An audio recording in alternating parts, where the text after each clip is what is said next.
خلاص شغال هذا. طيب ما في مشكلة. اسمع انا رسلت رقمك في الجروب حقون الباصات حقون المندوب خلاص. يلا صغار من الدكتور dan telepon biarkan malu digalak memang خلاص قسم بالله نفس الدكتور مرزا الله شيخ يلا طاق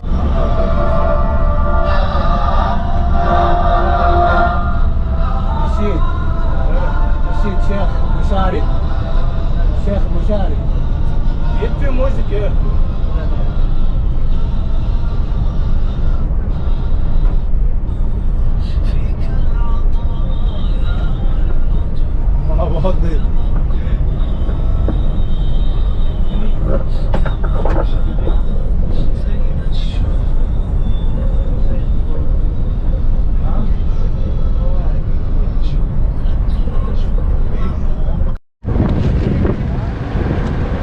Cidde şehrinin portuna geldik.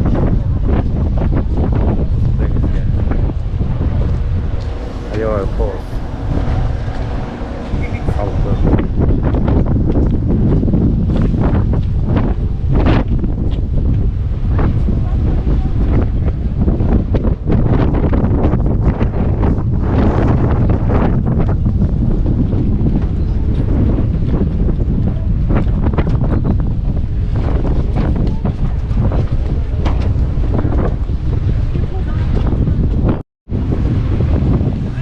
Hazır şu katilleri söyleşi otağız.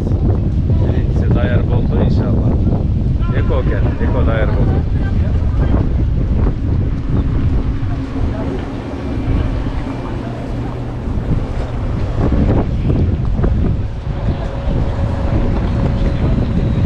İlk grupa dayar buldu.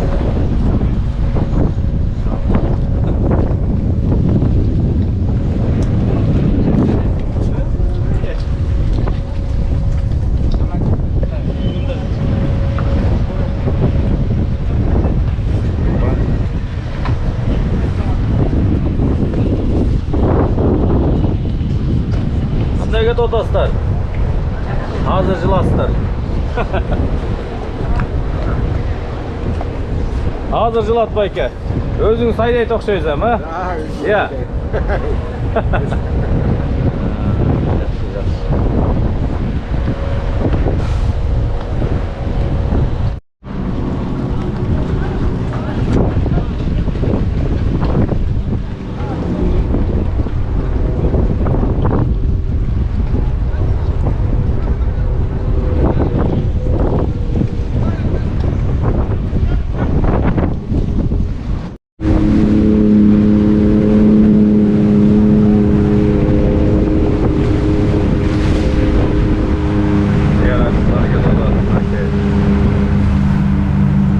Assalamualaikum.